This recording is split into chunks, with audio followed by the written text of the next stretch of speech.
혹시 스스로 나는 아직 젊다, 스마트폰도 잘 다룬다며 자신하고 계십니까? 제발 그 잘난 자만심을 당장 거두십시오. 당신의 손에 들린 그 편리한 기계가 순식간에 당신의 노후를 박살내는 지옥의 문이 될 수 있습니다. 이수태 씨, 불륜 녹음 파일 지금 사돈께 전송할까요? 문자 속 링크 하나 잘못 눌렀다가 35년 피땀 흘려 모은 3억 5천만 원이 순식간에 증발하고 평생을 함께한 아내마저 떠나버린 기막힌 사연. 지금 당신의 스마트폰 갤러리에도 당신의 노후를 무너뜨릴 시한폭탄이 들어있지는 않습니까? 저처럼 피눈물 흘리며 모든 걸 잃고 싶지 않다면 구독과 좋아요 누르시고 오늘 제 뼈아픈 후회를 끝까지 지켜봐 주십시오. 제 이름은 이수태이고 올해 62입니다. 대한전자에서 35년을 근속하고 작년에 부장으로 퇴직했죠. 퇴직 후에도 저는 시대에 뒤처지지 않으려고 스마트폰도 젊은 사람들처럼 익혔으며 마음만큼은 늘 젊게 살고자 애써왔죠. 그날도 그랬습니다. 토요일 오전 8시 북한산 등산 동호회 모임이 있던 날이었어요. 산에서 내려와 뒤풀이 자리가 끝나고 계산대 앞에서 지갑을 꺼내는 박 사장의 모습이 눈에 들어왔습니다. 낡은 가죽 지갑에서 만원짜리 지폐들이 구겨진 채로 삐죽삐죽 튀어나오더군요. 저는 웃으며 그의 어깨를 툭 쳤습니다. 이 사람아, 요즘 누가 현금을 써? 박 사장이 어리둥절한 표정으로 저를 쳐다봤어요. 그럼 뭘 쓴다는 거야? 저는 주머니에서 스마트폰을 꺼내며 계산대로 다가갔습니다. 삼성페이 앱을 열자 카드가 홀로그램처럼 화면에 떠올랐고 카드 단말기 위에 폰을 슬쩍 갖다 대니 딩하는 경쾌한 소리와 함께 결제 완료 메시지가 떴습니다. 촌스럽게 나처럼 핀테크를 해야지. 주변의 동호회 회원들이 박수를 치며 웃었어요. 누군가 감탄하듯 말했습니다. 김 부장님은 진짜 젊게 사시네요. 우리는 아직도 카드 긁는데. 그 순간 가슴 속에서 무언가 부풀어 오르는 걸 느꼈습니다. 지금까지 살아오면서 이런 자부심을 느낀 적이 언제였던가요? 집으로 돌아오는 길에 폰을 만지작거리며 오늘 찍은 사진을 한 장 한 장 보고 있었죠. 휴대폰 안에는 등산 동호회 사진도 있고 가족 사진도 있고 중요한 것들까지 앨범별로 나눠서 정리해 두고 있었어요. 어디 가서 필요할 때 바로 꺼내 보여줄 수 있게 해두었죠. 이 정도면 디지털 시대에 뒤처지지 않는 사람이라고 자신할 수 있을 것 같았어요. 다음 날 일요일 오후 2시쯤이었습니다. 아내는 부엌에서 설거지를 하고 있었고 저는 소파에 앉아 골프 중계를 보고 있었어요. 그런데 운전석에 두고 온 차 모자가 생각나 주차장으로 내려갔습니다. 차 문을 열고 모자를 챙기던 그 순간 주머니 속 폰이 띵하고 울렸어요. 화면을 보니 모바일 청첩장이었습니다. 발신자는 김수현. 이상하게 그 이름이 낯익더군요. 잠시 생각해보니 전 직장에서 같이 일했던 김 과장의 딸 이름이었던 것 같았어요. 마침 그 친구 딸이 결혼한다는 얘기를 들은 터라 아마 청첩장을 보낸 것 같더군요. 별다른 의심 없이 링크를 눌렀습니다. 화면이 몇 번 하얗게 번쩍이더니 이내 꺼져버렸죠. 주차장이라 통신이 잘 안되나 보다 대수롭지 않게 넘겼습니다. 하지만 바로 그 순간 제 폰 안에서는 제가 전혀 알지 못하는 일이 벌어지고 있었습니다. 이른바 좀비 앱이라 불리는 악성 프로그램이 몰래 설치돼 연락처는 물론이고 사진과 저장된 파일들까지 모조리 빼돌리고 있었던 겁니다. 제 목소리, 말투, 숨소리까지 모조리 담긴 음성 파일까지 말입니다. 집에 돌아와 휴대폰을 다시 켰습니다. 아침에 분명 충전을 해두었는데 배터리가 눈에 띄게 줄어 있더군요. 배터리가 왜 이렇게 빨리 닳았지? 폰이 좀 오래돼서 그런가 보다 하고 그냥 넘겼죠. 그날 저녁 설거지를 하던 아내의 폰에서 카톡 알림이 울렸어요. 저는 거실에서 TV를 보고 있었는데 주방 쪽에서 갑자기 아내의 목소리가 차갑게 가라앉는 게 느껴졌습니다. 여보. 돌아보니 아내가 폰을 든 채 저를 쳐다보고 있었어요. 얼굴에는 평소와는 분명 다른 불안이 서려 있었습니다. 왜 그래? 무슨 일이야? 아내는 한참을 말없이 서 있더니 폰 화면을 제게 보여줬습니다. 낯선 번호로 온 문자였어요. 그 내용을 읽는 순간 온몸이 얼어붙는 것 같았습니다. 아내가 보여준 문자 내용은 이랬습니다. 남편분 등산 모임 단속 잘하세요. 여자랑 분위기가 묘합디다. 조만간 증거 보낼게요. 순간 머릿속이 하얘지더군요. 발신자는 낯선 번호였고 문자 끝에는 이상한 오타도 섞여 있었어요. 하지만 그런 건 중요하지 않았습니다. 중요한 건 아내의 눈빛이었죠. 평소엔 따뜻하던 그 눈빛이 지금은 차갑게 식어 있었습니다. 여보, 이게 뭐야? 무슨 장난이지? 저는 당황한 목소리로 물었지만 아내는 대답 대신 입술만 꾹 다물고 있었어요. 여보, 나 그런 거 없어. 믿어줘야지. 아내의 눈썹이 미세하게 떨렸습니다. 저는 그 작은 움직임이 무엇을 의미하는지 알고 있었어요. 아내는 뭔가 믿고 싶지 않은 걸 억지로 믿으려 애쓰고 있었던 겁니다. 여보, 이건 진짜 오해야.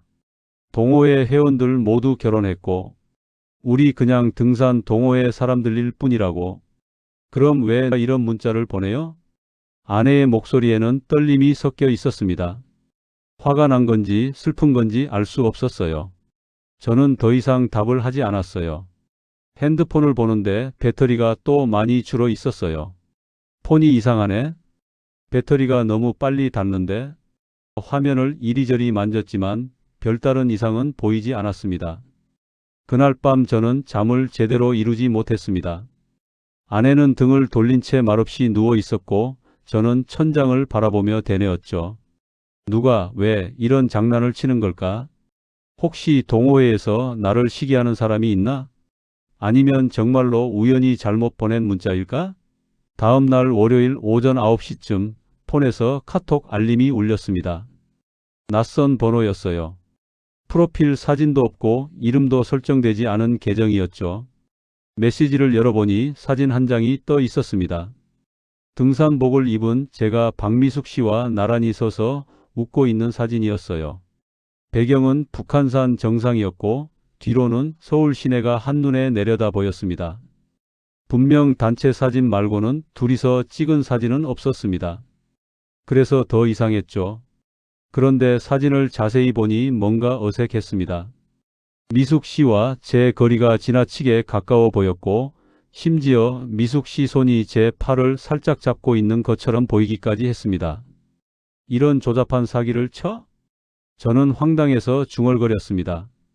요즘 포토샵 기술이 좋다는 건 알고 있었지만 이렇게 노골적으로 합성한 사진을 보내다니.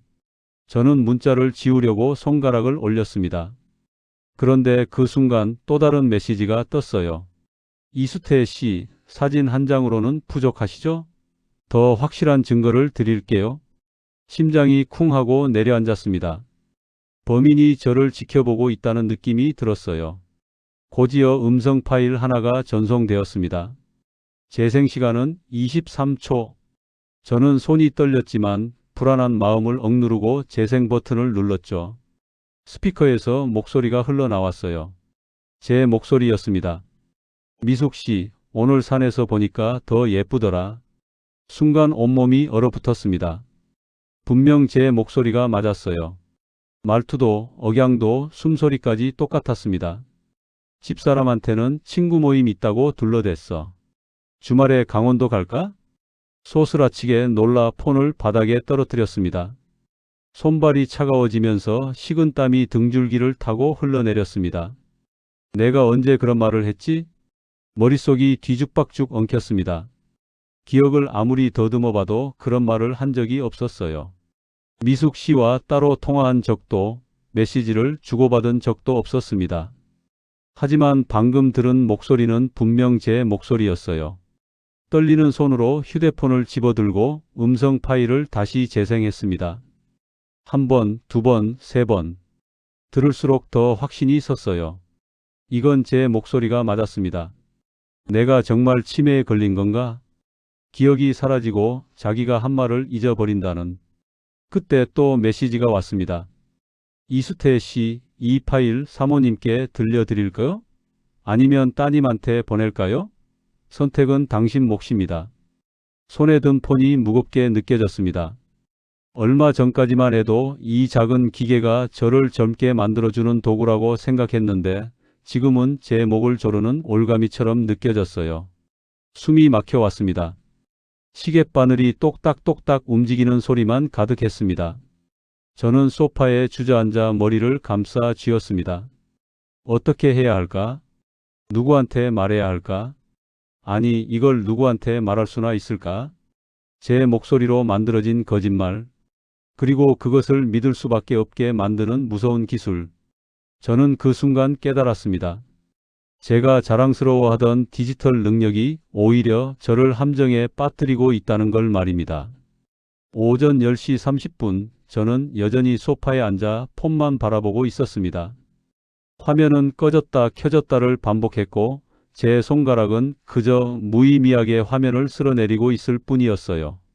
머릿속에서는 방금 들었던 음성 파일이 계속 맴돌았습니다. 미숙 씨, 오늘 산에서 보니까 더 예쁘더라. 그 목소리는 분명 제 것이었는데 그 말은 제가 한 적이 없었어요. 그때 폰이 다시 울렸습니다. 심장이 쿵 하고 내려앉았어요. 화면에 뜬 메시지를 읽는 순간 세상이 무너지는 것 같았습니다. 따님 지난달에 시집갔죠? 손끝이 얼어붙었습니다. 범인이 우리 딸 수진이를 알고 있다니. 수진이는 지난달 결혼식을 올렸어요. 이 녹음 파일, 사돈 폰으로 지금 전송할까요? 가슴이 철렁 내려앉았습니다. 창밖으로 지나가는 구급차 사이렌 소리가 멀리서 울렸는데 그 소리마저 제 심장 박동처럼 들렸어요. 머릿속에는 오직 한 가지 생각만 맴돌았어요. 수진이, 우리 딸. 행복해하던 딸의 얼굴이 눈앞에 선했어요. 만약 사돈 어른이 그 음성 파일을 들으면 어떻게 될까요? 아니, 설령 그게 가짜라고 해명해도 씻을 수 없는 오점이 남을 겁니다. 의심의 씨앗은 한번 뿌려지면 절대 사라지지 않으니까요. 저는 폰을 두 손으로 꽉 쥐었습니다. 안 돼. 제발 사돈 100만 원 안 돼. 중얼거리는 제 목소리가 떨리고 있었습니다. 62 평생을 살면서 이렇게 무릎 꿇고 빌어본 적이 있었던가요? 제 자존심 따위는 중요하지 않았습니다. 딸의 인생이 걸린 문제였으니까요. 우리 딸한테 보내지 마. 떨리는 손가락으로 메시지를 입력했습니다. 하지만 범인은 답장을 보내지 않았어요. 시간이 흐를수록 불안은 커져만 갔습니다. 그때 메시지가 도착했습니다. 간단합니다. 500만 원만 보내주세요. 그럼 이 파일은 영원히 삭제하겠습니다. 500만 원. 큰 돈이었지만 지금은 그게 문제가 아니었어요. 딸의 결혼 생활이 500만 원으로 지켜진다면 그 정도는 기꺼이 낼 수 있었습니다. 퇴직금 통장에 2억 원이 있었으니까요. 지금 바로 보낼게요. 떨려서 손가락이 제멋대로 움직였습니다. 은행 앱을 열려는데 갑자기 방문이 쾅쾅 울렸어요. 아내의 목소리가 문 밖에서 들려왔습니다. 당신 누구랑 전화하는 거야? 심장이 멈추는 것 같았습니다. 아내가 언제부터 밖에 있었던 걸까요? 제가 혼자 중얼거리던 소리를 들었을까요? 그 여자야? 문 열어봐. 당신 지금 뭐 하는 거야? 문고리가 덜컹거리는 소리가 났어요. 저는 황급히 베란다 쪽으로 몸을 숨겼습니다. 빨래 건조대 뒤에 몸을 웅크리고 앉았어요. 62의 나이에 제 집 베란다 구석에서 있다니. 이게 무슨 꼴입니까? 문 밖에는 37년을 함께한 아내가 있고 폰 안에는 딸의 인생을 쥔 범인이 있었습니다. 저는 완전히 포위당했어요. 어느 쪽으로도 갈 수 없었습니다. 폰 화면에 새 메시지가 떴습니다. 시간이 없으시네요. 지금 바로 송금하지 않으면 1분 후에 사돈 어른께 전송합니다. 손이 미친 듯이 떨렸어요. 은행 앱을 열었지만 비밀번호가 생각나지 않았습니다. 지금은 손가락이 멋대로 움직여 엉뚱한 숫자만 눌러댔어요. 틀렸습니다. 다시 입력했어요. 또 틀렸습니다. 젠장. 세 번째 시도 끝에 앱이 열렸습니다. 통장 잔고가 보였어요. 2억 원. 35년 직장 생활의 결실이었습니다. 하지만 지금은 그 숫자가 아무 의미 없었어요. 송금 버튼을 누르려는데 갑자기 화면에 팝업이 떴습니다.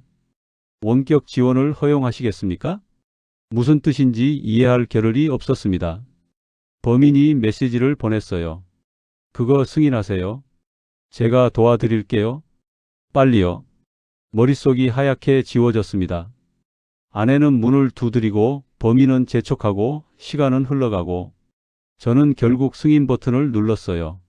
화면이 잠깐 깜빡이더니 폰 화면이 제 의지와 상관없이 움직이기 시작했습니다. 문 밖에서 아내가 소리쳤어요. 당신 정말 안 열어줄 거야? 나 나간다. 안 들어올 거야. 발소리가 점점 멀어졌습니다. 현관문이 쾅 닫히는 소리가 들렸어요. 아내가 나간 겁니다. 37년 결혼 생활에서 아내가 집을 나간 건 처음이었습니다. 폰 화면에서는 계속 뭔가 움직이고 있었어요. 저는 그저 멍하니 그걸 바라보고 있을 뿐이었습니다. 그리고 저는 깨달았습니다. 제가 방금 승인 버튼을 눌렀다는 것이 돌이킬 수 없는 실수였다는 걸. 하지만 이미 늦었어요. 카운트다운이 시작된 겁니다. 지금 송금하지 않으면 사돈 어른께 자동 전송됩니다. 범인의 메시지가 차갑게 떠올랐어요. 저는 은행 앱으로 다시 돌아갔습니다. 송금 화면이 떠 있었고 받는 사람 계좌번호는 이미 입력되어 있었어요. 금액만 넣으면 되는 상황이었습니다. 500만 원. 500만 원을 보내면 정말 끝날까요? 범인을 믿을 수 있을까요? 머릿속에서 의심이 고개를 들었지만 지금은 믿는 수밖에 없었어요. 500만 원. 7자리 숫자가 입력되었어요.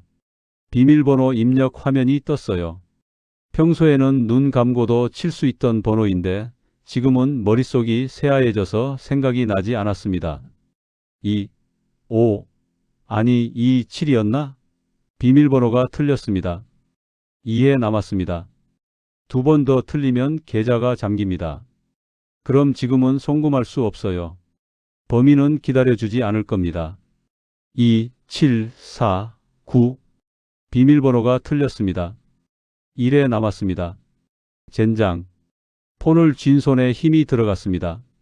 그때 범인에게서 메시지가 왔습니다. 어려우시죠? 제가 직접 해 드릴게요. 원격 지원 다시 승인해 주세요. 화면에 팝업이 떴습니다.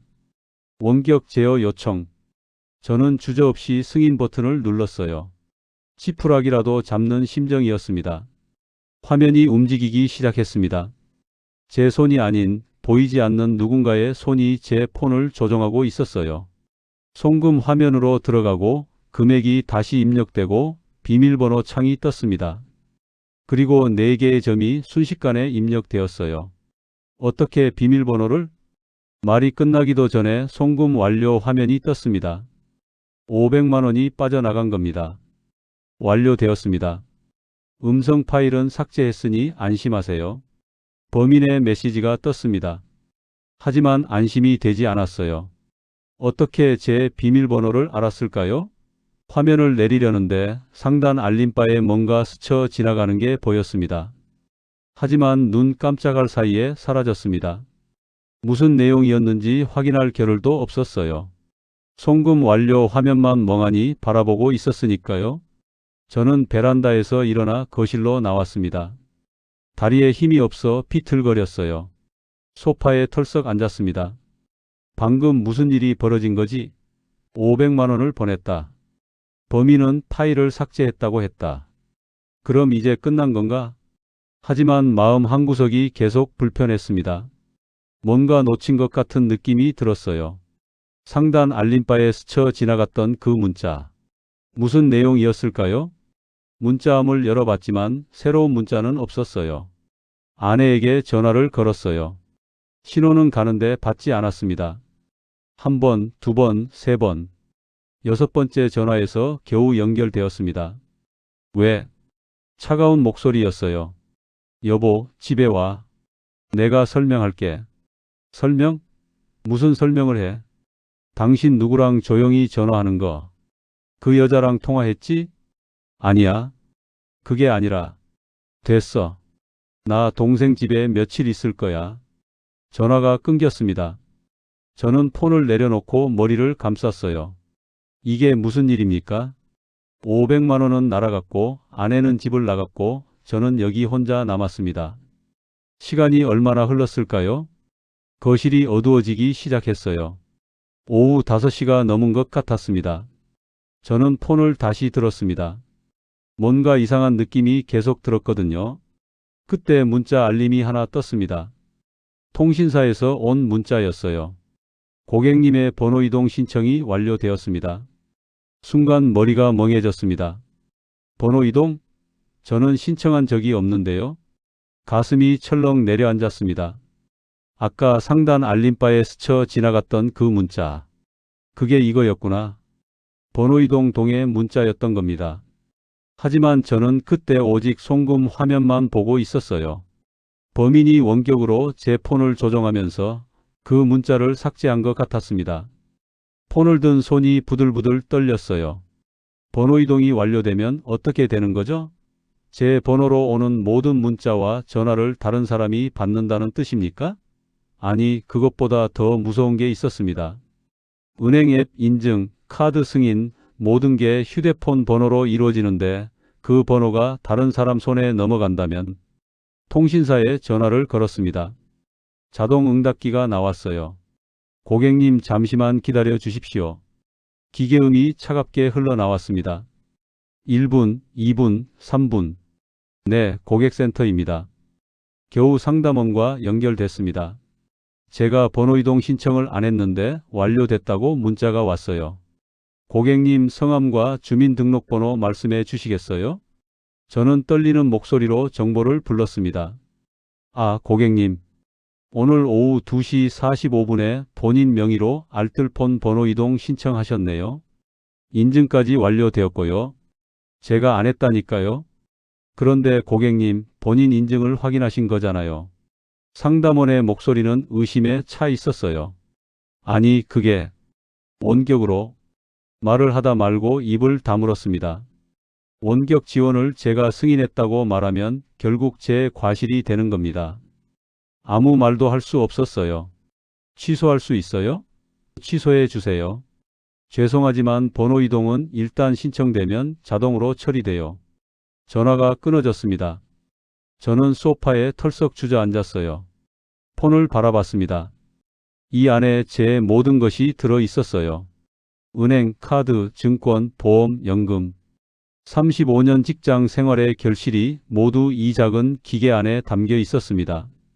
그리고 내일 새벽이면 이 모든 게 범인의 손에 넘어가는 겁니다. 창밖은 이미 어두워져 있었어요. 거리의 가로등이 하나둘 켜지기 시작했습니다. 저는 그 빛을 멍하니 바라보며 깨달았습니다. 500만 원은 시작에 불과했다는 걸, 진짜 지옥은 지금부터라는 걸. 다음 날 화요일 아침 6시 잠을 설쳤는지 눈을 뜨니 온몸이 무거웠습니다. 옆자리는 비어 있었죠. 아내는 여전히 돌아오지 않았습니다. 침대 옆 탁자에 놓인 폰을 집어들었어요. 시간은 6시 5분.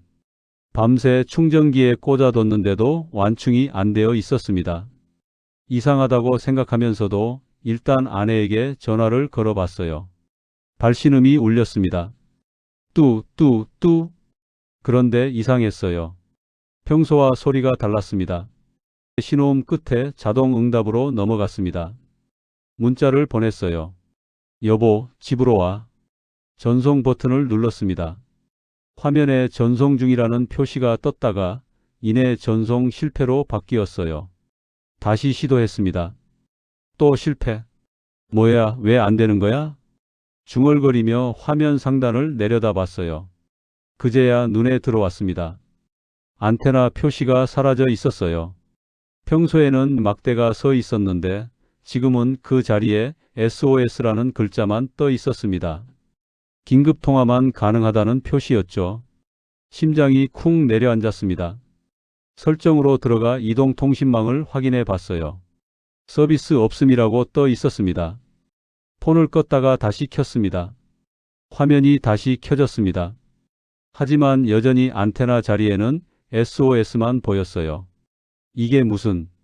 양손으로 폰을 감싸 쥐었습니다. 아니, 정확히는 어제 저녁 8시. 번호 이동이 완료된 그 시각부터 이상해진 거였죠.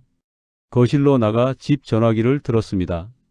수화기에서 신호음이 또렷하게 들렸어요. 다행히 유선 전화는 살아 있었습니다. 통신사 고객센터 번호를 눌렀어요. 자동 응답기가 나왔습니다. 휴대폰 번호를 눌러주세요. 제 번호를 입력했습니다. 고객님의 번호는 현재 타 통신사로 이동되었습니다.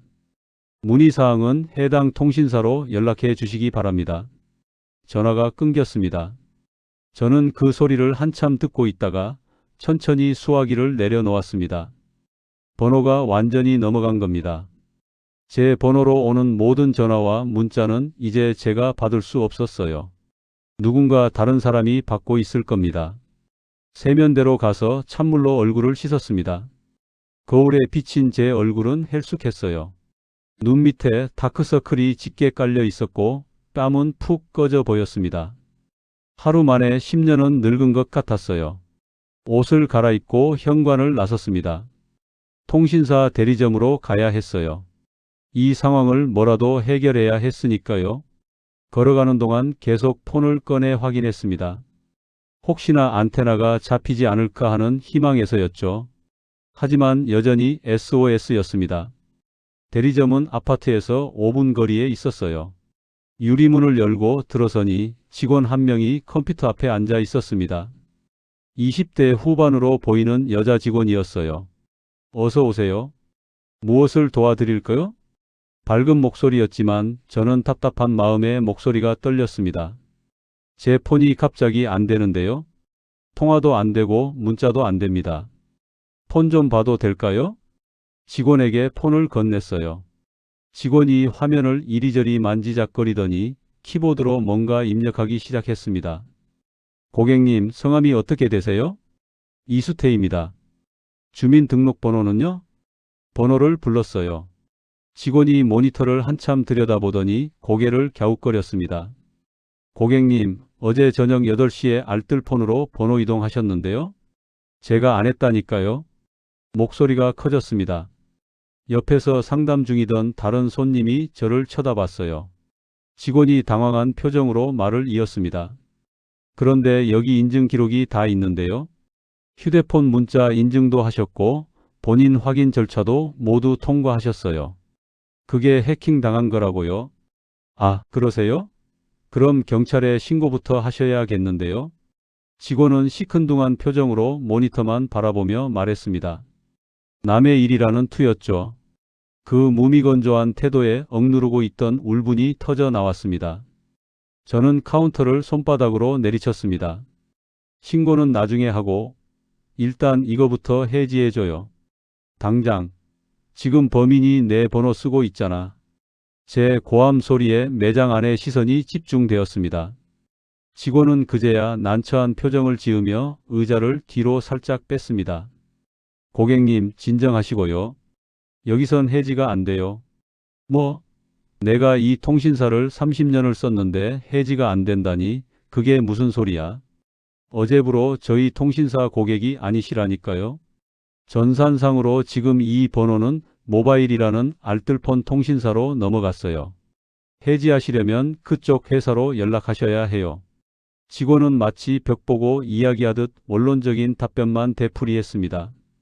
가슴이 답답해져 숨을 쉬기가 힘들었습니다. 그럼 거기가 어디 있어? 주소 불러봐. 내가 지금 당장 가서 따질 테니까. 거긴 알뜰폰이라 오프라인 대리점이 없어요. 고객센터로 전화하셔야 하는데. 전화? 지금 나 놀리는 거야? 저는 먹통이 된 검은 화면의 스마트폰을 직원 눈앞에 들이밀었습니다. 손이 부들부들 떨렸습니다. 내 폰이 먹통인데 무슨 놈의 전화를 해. 그럼 여기서 그쪽으로 연결해주면 되잖아. 개인정보보호법 때문에 저희가 타사 업무를 대신 봐드릴 수는 없습니다. 그 며칠 동안 제 번호는 범인 손에 있다는 뜻이었어요. 은행 문자도 카드 승인 문자도 모든 게 범인에게 간다는 겁니다. 대리점 창문 밖으로 사람들이 오가는 게 보였어요. 다들 폰을 보며 걷고 있었습니다. 누군가는 통화를 하고 누군가는 문자를 확인하고 누군가는 음악을 듣고 있었죠.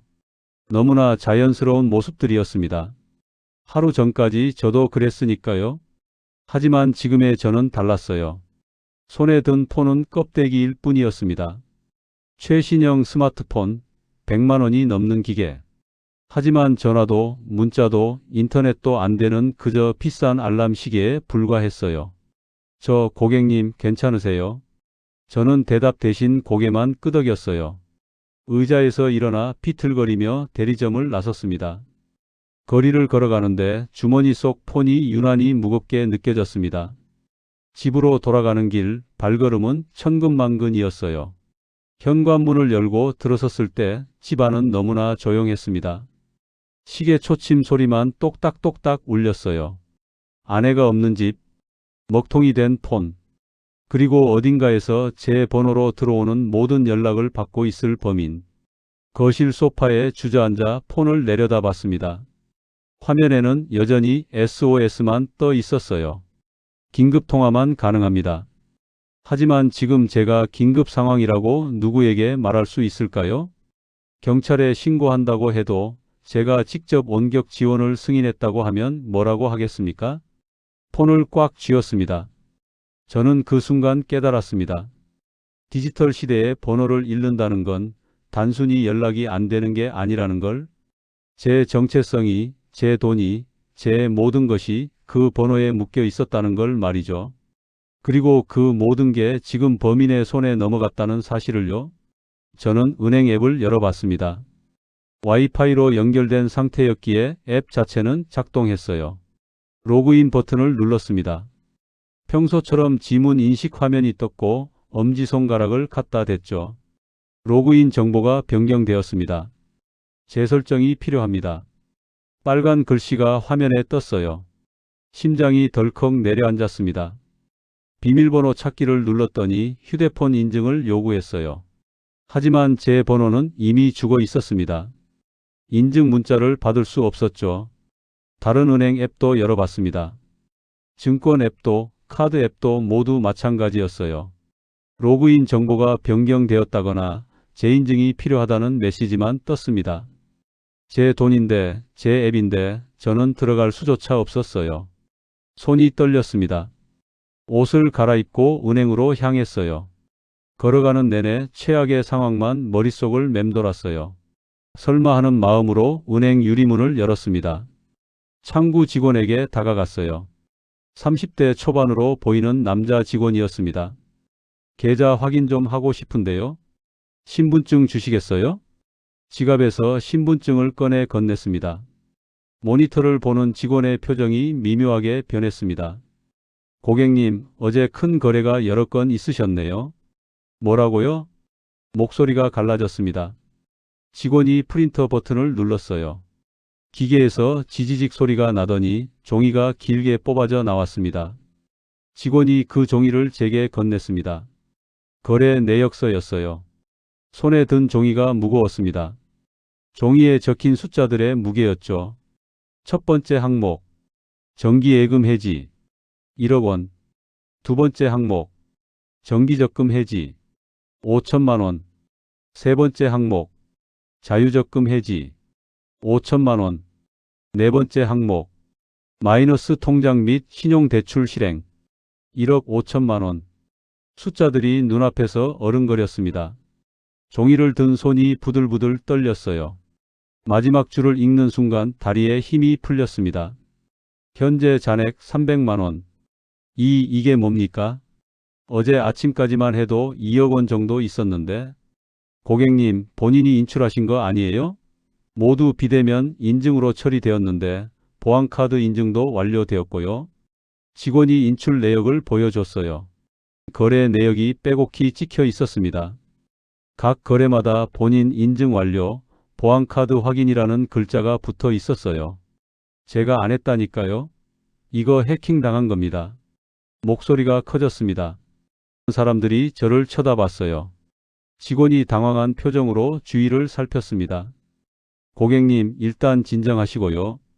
비대면 거래는 본인 인증 없이는 불가능합니다. 제 폰이 해킹 당했다고요? 번호 이동도 당하고 그러시면 경찰에 바로 신고하셔야 할 것 같은데요. 직원의 말이 끝나기도 전에 다른 내역이 눈에 들어왔습니다. 출금 내역이었어요. 어제 하루 만에 총 3억 5천만 원이 낯선 계좌로 빠져나갔습니다. 이게 다 어디로 간 겁니까?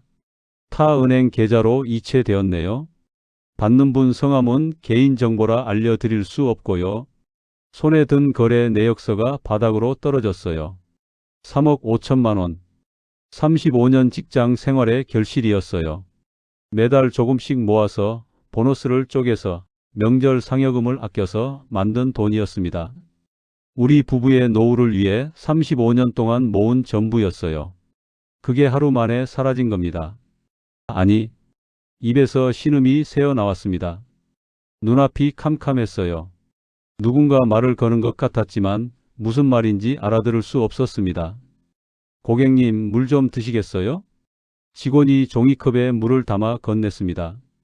떨리는 손으로 받아들었지만 마실 수가 없었어요. 제 머릿속에서는 계속 계산이 이어졌습니다.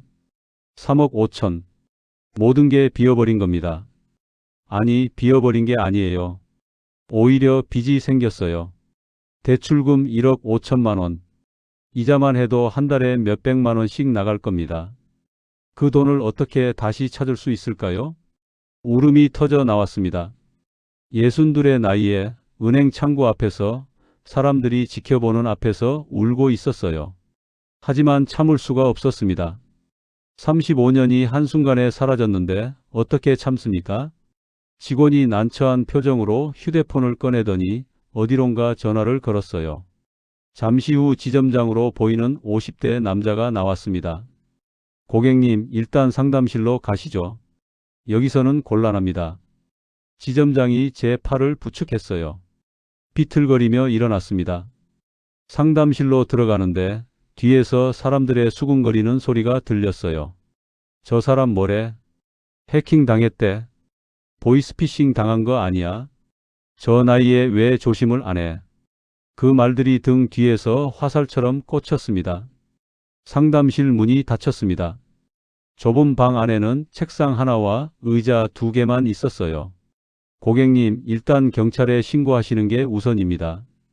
그리고 금융감독원에도 신고하셔야 하고요. 지점장이 명함을 건네며 말했습니다. 하지만 그의 눈빛에서는 동정보다 경계심이 더 컸어요. 혹시 고객이 사고를 치고 은행에 책임을 물으려는 건 아닌가 하는 의심이 역력했습니다. 제 돈은 돌려받을 수 있습니까? 떨리는 목소리로 물었어요. 지점장이 잠시 망설이더니 고개를 저었습니다. 고객님이 직접 인증을 하신 거라면 은행 과실이 아니기 때문에 배상은 어렵습니다. 제가 안 했다니까요. 하지만 시스템상으로는 본인 인증이 완료되었습니다. 지금 바로 경찰서에 가서 신고하세요. 지점장은 이미 결론을 내린 겁니다. 이 노인네가 스스로 실수해놓고 은행에 떠넘기려 한다고. 상담실을 나와 비틀거리며 은행 밖으로 나왔습니다. 거리를 걷는데 다리에 힘이 없었어요. 전봇대에 기대어 겨우 몸을 지탱했습니다. 3억 5천만 원. 35년. 모든 게 사라졌습니다. 그리고 저는 깨달았어요. 제가 자랑스러워하던 디지털 능력이, 제가 믿었던 편리함이 모두 독이 되어 돌아왔다는 걸 말이죠. 갤러리에 저장해둔 신분증 사진, 보안카드 사진. 그게 범인들에게는 은행 금고를 여는 열쇠였던 겁니다. 주머니 속 폰을 꺼내 봤습니다. 화면에는 여전히 SOS만 떠 있었어요. 이 비싼 기계는 이제 제게 아무 쓸모가 없었습니다. 은행에서 나온 저는 곧장 경찰서로 향했습니다. 어떻게든 범인을 잡아야 한다는 생각뿐이었어요. 복도를 지나 사이버 수사대 문을 열었습니다. 입구 쪽 책상에 앉아있던 40대 남자 형사가 고개를 들었습니다. 무슨 일이십니까? 보이스피싱 당했습니다. 3억 5천만 원. 전부 다 날렸어요. 목소리가 떨렸습니다. 형사가 의자를 가리켰어요. 앉으세요. 플라스틱 의자에 앉았습니다. 형사가 키보드를 당기며 물었어요. 처음부터 차근차근 말씀해 보세요. 저는 지난 사흘간의 일을 설명했습니다. 청첩장 문자, 합성 사진, AI 음성, 500만 원 송금, 원격 지원 승인, 번호 이동, 그리고 텅 빈 통장까지. 말을 하는 내내 목이 메었습니다. 형사는 묵묵히 듣더니 키보드를 두드리기 시작했습니다. 형사가 모니터를 보며 한숨을 내쉬었습니다. 선생님, 이 돈 이미 코인으로 세탁됐어요. 코인이요? 가상화폐요? 비트코인, 이더리움 같은 거. 범인들이 훔친 돈을 즉시 코인으로 바꾸면 추적이 거의 불가능해집니다. 형사의 목소리는 담담했어요. 그럼 못 잡는단 말입니까? 해외로 빠져나갔어요. 여기 보시면. 형사가 모니터를 돌려 보여줬습니다. 화면에는 복잡한 거래 내역이 빼곡히 찍혀 있었어요. 낯선 영어 단어들, 이해할 수 없는 주소들. 필리핀 거래소로 송금됐네요. 거기서 현금화하면 끝입니다. 국제 공조 요청에도 솔직히 가능성 낮습니다. 가슴에 구멍이 뚫리는 것 같았습니다. 형사의 말은 계속 이어졌어요. 그리고 선생님, 갤러리에 신분증 사진 저장하신 거 맞죠? 네, 혹시 몰라서. 그게 문제입니다. 형사가 볼펜으로 서류를 툭툭 두드렸어요. 본인이 직접 중요 정보를 저장해 두신 거라 이건 중과실로 분류됩니다. 금융사 배상도 못 받을 가능성이 크세요. 중과실이요? 네. 은행이나 카드사에서는 고객 과실로 판단합니다. 쉽게 말해서 금고 열쇠를 아무 데나 놔두고 도둑맞은 거랑 같다는 겁니다. 형사의 말 한마디 한마디가 모처럼 박혔습니다. 중과실, 본인 과실, 배상 불가, 피해자를 2번 죽이는 단어들이었어요. 범인은요? 범인도 못 잡습니까? 선생님, 요즘 이런 범죄는 대부분 해외 조직입니다. 중국이나 동남아에서 원격으로 작업하고 대포 통장 쓰고 VPN으로 IP 숨기고 잡기 정말 어렵습니다. 그럼 저는 어떡합니까? 목소리가 떨렸습니다. 형사가 잠시 저를 바라보더니 작은 명함을 건넸어요. 금융감독원 여기 신고하시고 피해자 지원센터도 연락해 보세요. 형사는 이미 포기한 겁니다. 이 사건은 해결할 수 없다고 말이죠. 경찰서를 나섰습니다. 세상은 돌아가는데 저만 그 자리에 고여있는 느낌이었습니다. 집으로 돌아가는 길 휴대폰을 꺼내 봤습니다. SOS 표시만 여전히 떠 있었어요. 전화도 문자도 안 되는 이 기계를 들고 저는 터벅터벅 걸었습니다. 현관문을 열고 들어섰을 때 집안 분위기가 이상했습니다. 거실에 여행 가방이 놓여 있었어요.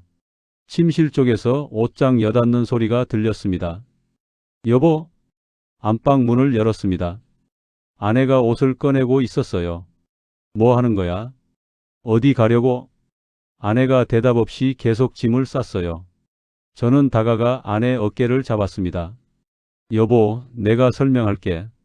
이거 다 사기당한 거야. 알아요. 차갑게 식은 목소리였습니다. 아내가 천천히 돌아섰어요. 아침에 그 사람한테서 또 연락 왔어요. 무슨 연락? 아내가 주머니에서 폰을 꺼냈습니다. 화면을 보여주는데 손이 떨리고 있었어요. 메신저에 음성 파일이 하나 있었습니다. 아내가 재생 버튼을 눌렀어요.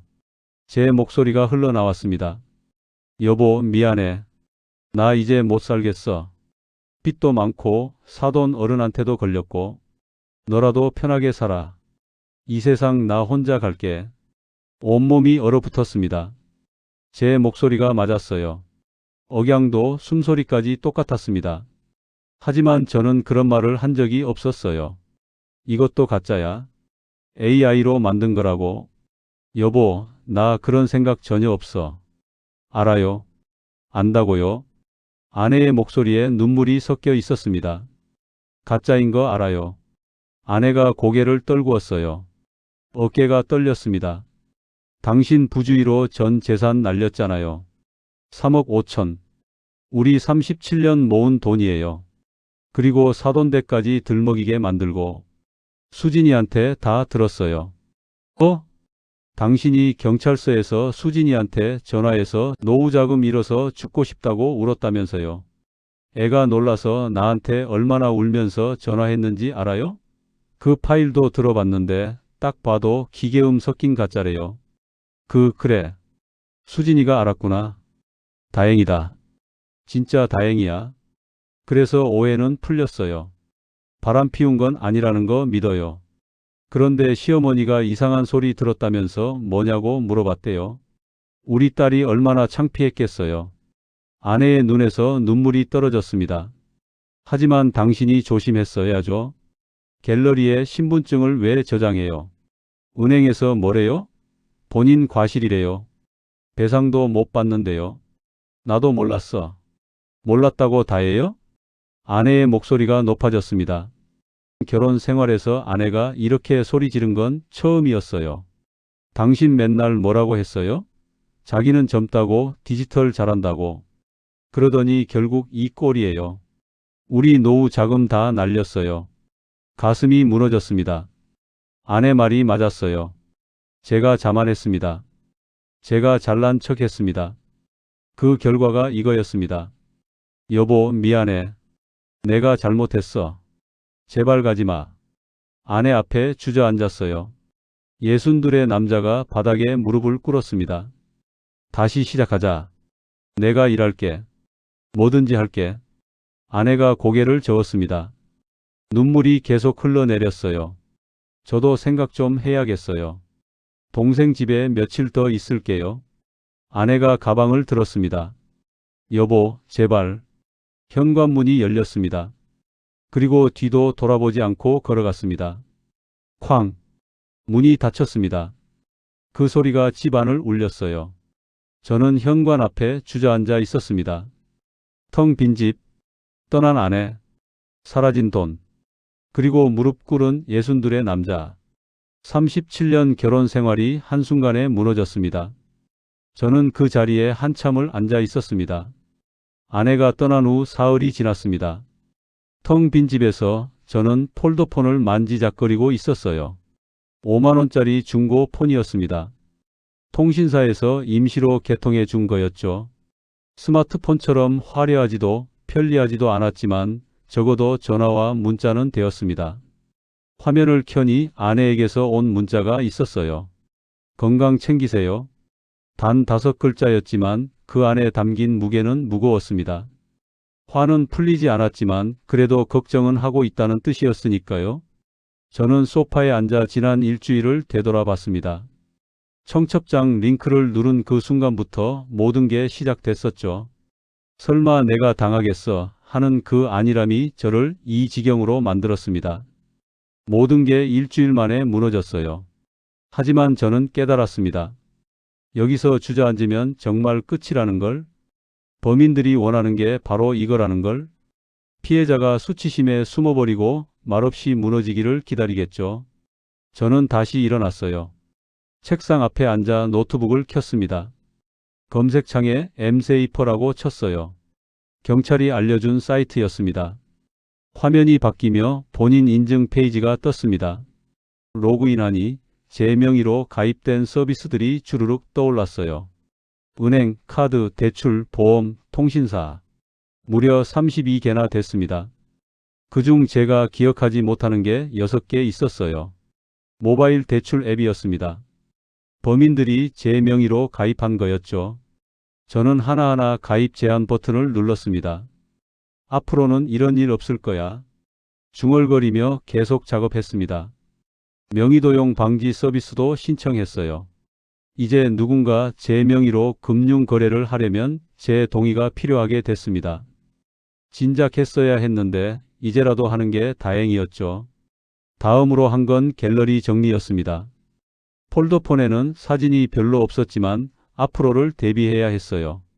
노트에 적었습니다.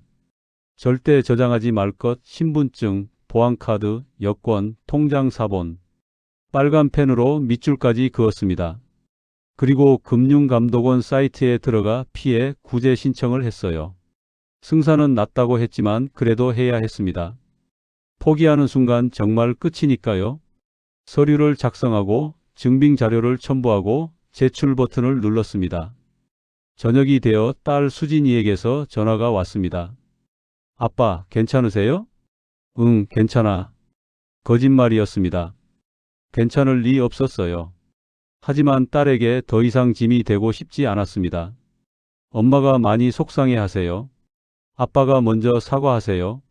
그래, 알았어. 전화를 끊고 나니 눈물이 났습니다. 하지만 닦아냈어요. 우는 것보다 해야 할 일이 있었으니까요. 다음 날부터 저는 일자리를 알아보기 시작했습니다. 62의 나이에 할 수 있는 일이 많지 않았지만 그래도 찾았어요. 아파트 경비 보조, 택배 상하차, 대리운전. 35년간 부장으로 일했던 제가 이제는 시급 10,000원짜리 일을 찾고 있었습니다. 하지만 부끄럽지 않았어요. 정직하게 버는 돈인데 무엇이 부끄럽겠습니까? 오히려 제가 부끄러웠던 건 안일함이었습니다. 스마트폰 잘 다룬다고 으쓱했던 그 자만심. 그게 저를 이 지경으로 만들었으니까요. 한 달이 지났습니다. 아내는 아직 돌아오지 않았지만 가끔 문자를 보냈어요. 저녁 드셨어요?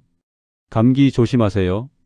짧은 문장들이었지만 그 안에 담긴 마음을 저는 알 수 있었습니다. 아직 완전히 끝난 건 아니라는 것, 시간이 필요하다는 거. 저는 매일 새벽 5시에 일어나 아파트 경비실로 출근했습니다. 주민들께 인사하고 택배를 정리하고 청소를 했어요. 저녁에는 대리운전을 나갔습니다. 한 달에 200만 원 정도 벌었어요. 제 손으로 번 돈이라는 게 뿌듯했습니다. 그리고 저는 다짐했습니다. 이 이야기를 숨기지 않겠다고. 창피하다고 부끄럽다고 덮어두면 또 다른 누군가가 저처럼 당할 겁니다. 저의 실수가 누군가에게는 교훈이 될 수 있다면 그것만으로도 의미가 있을 거예요. 설마 내가 당하겠어? 그 설마가 사람 잡더군요. 지금 이 순간에도 누군가는 저처럼 청첩장 링크를 받고 있을 겁니다. 누군가는 갤러리에 신분증을 저장하고 있을 거예요. 부디 여러분은 저와 같은 실수를 하지 마시기 바랍니다. 혹시 휴대폰 갤러리에 신분증이나 보안카드 사진이 있다면 지금 바로 지우셔야 합니다. 이게 가장 시급합니다. 그리고 엠세이퍼라고 검색해서 가입 사실 현황 조회하고 가입 제한 걸어 두십시오. 무료입니다. 모르는 문자는 부고장이라도 절대 누르지 마십시오. 특히 링크가 포함된 문자는 더욱 조심하셔야 합니다. 당신의 노후 안전하십니까? 오늘 저의 이야기가 마음에 작은 경각심이 되었다면 구독과 좋아요로 그 마음을 표현해 주세요. 여러분의 작은 손길 하나하나가 또 다른 누군가의 노후를 지키는 힘이 됩니다. 여러분의 평온한 노후를 위해 깨달음의 노후가 늘 곁에 있겠습니다. 감사합니다.